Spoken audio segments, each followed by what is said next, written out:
कभी कभी किस्मत हमें उन लोगों से मिलाती है जो हमारी दुनिया बदलने वाले होते हैं, लेकिन क्या हो जब वो लोग इंसान ही ना हो। एक तरफ है वर्तिका, एक रहस्यमय लड़की जिसे जादुई किताब और अंधेरे रहस्यों से प्यार है, और दूसरी तरफ राज जो दिखता तो साधारण लड़का है लेकिन असल में समुद्र का राजकुमार और एक मरमैन है। पिछले एपिसोड में वीर और ईशा की मुलाकात ने कहानी को एक नई शुरुआत दी थी, लेकिन इस बार कहानी हमें ले आएगी एक ऐसी गुप्त लाइब्रेरी में जहां छुपे हैं कई रहस्य और एक ऐसी किताब जो शायद पूरे समुद्र लोक की किस्मत बदल सकती है। लेकिन सवाल ये है कि राज उस रहस्यमय किताब को ढूंढ पाएगा?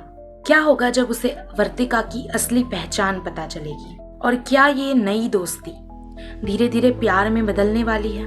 तो तैयार हो जाइए रहस्य, जादू और दोस्ती से भरे through the gates of love के एपिसोड 2 के लिए, जहां हर दरवाजा एक नई कहानी खोलता है।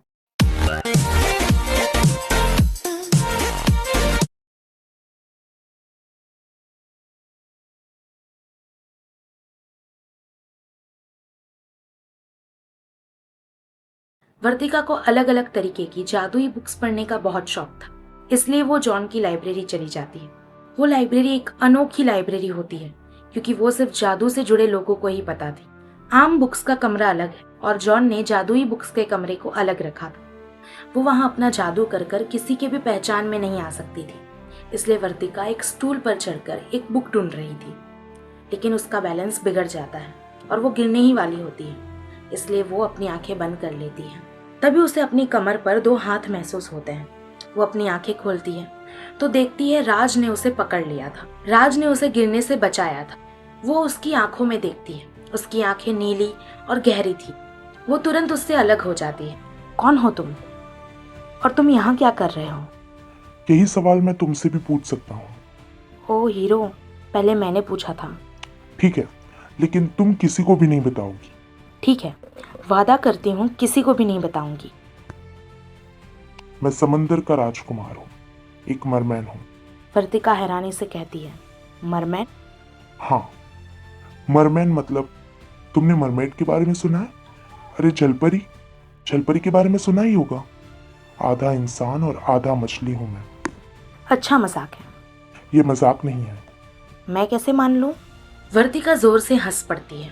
वो ये सब कुछ जानबूझकर कर रही थी। राज अपनी आंखें बंद करता है और अपने असली रूप में आ जाता है। उसका आधा इंसान और आधा मछली वाला रूप देखकर वर्तिका डरती तो नहीं, पर डरने का नाटक जरूर करती है। अब तुम्हारी बारी, बताओ तुम कौन हो? मैं एक आम इंसान ही हूँ। तो तुम यहाँ इस लाइब्रेरी में क्या कर रही हो? वो मुझे ना जादुई किताबें पढ़ना बहुत पसंद है, इसलिए जॉन ने कहा था जब यहाँ कोई नहीं होगा मैं आ सकती हूँ। क्या तुम साधारण इंसान हो? मैंने फोकट में ही अपनी सच्चाई बता दी। पहले नहीं बता सकती थी। देखो प्लीज वर्तिका, किसी को बताना मत। ठीक है, एक डील करते हैं। कैसी डील? मैं किसी को नहीं बताऊंगी कि तुम मछली हो, लेकिन बदले में तुम भी जॉन को कुछ नहीं बताओगे यहाँ जो कुछ भी हुआ, ना ही तो मेरी कंप्लेन करोगे। वो दोनों हाथ मिलाते हैं और साथ में बोलते हैं, डील। वैसे तुम कौन सी बुक ढूंढ रहे हो? वो मैं। ठीक है, अगर नहीं बताना चाहते तो चलती हूँ अब। वर्तिका वहां से जाने लगती है। राज उसका हाथ पकड़ लेता है। वर्तिका की आंखें एकदम से बड़ी हो जाती हैं। उसकी दिल की धड़कनें बढ़ जाती हैं। वो मन में ही सोचती है, ये कैसा एहसास है। वो पलटकर राज को देखती है। राज उसका हाथ छोड़कर कहता है, ऐसा नहीं है कि मैं नहीं बताना चाहता, मैं बस अपने लोग को बचाना चाहता हूँ।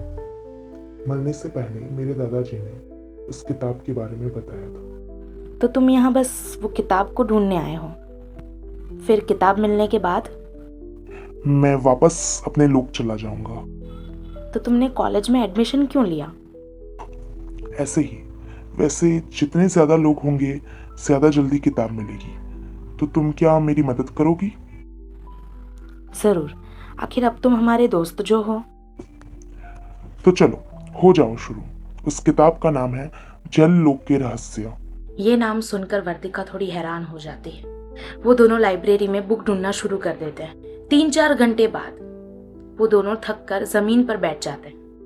हमने ऑलमोस्ट पूरी लाइब्रेरी चेक कर ली है, वो किताब कहीं नहीं है। पर वो किताब कहाँ जा सकती है? तुम यहीं रुको, मैं पानी लेकर आती हूँ। वर्तिका जॉन के पास आती है और लाइब्रेरी में हुई सारी बात उसे बताती है। हाँ, तो मैं क्या करूँ? तुम तो जानते हो कि वो किताब पाताल लोक में है और ये शुभ काम मैंने अपने हाथों से किया था। उतने में राज वहां आ जाता है और जॉन से पूछने लगता है, जॉन, वो किताब कहाँ है? क्या वो किताब यहाँ नहीं है? शायद वो किताब वैम्पायर के पास होगी। वर्तिका अपना सर पीट लेती है। हाँ, मैं जानता हूँ उसे। वर्तिका शॉक हो जाती है। वो कहती है, चलो रात के 2 बजने को है, अब मुझे घर चलना होगा। चलो ठीक है, मैं तुम्हें छोड़ देता हूँ। नहीं, मैं चली जाऊंगी। इतनी रात को तुम्हारा अकेले घूमना सेफ नहीं होगा। जॉन की ये सुनकर एकदम से हंसी छूट जाती है। वर्तिका उसको घूर कर देखती है और वहां से वो और राज चले जाते हैं। वो दोनों पैदल चलने लगते हैं। तुम इतनी सुनसान जगह रहती हो, यहाँ तो बस जंगल ही जंगल है। हाँ, वो मुझे शहर के शोरगुल से दूर अकेले रहना पसंद है।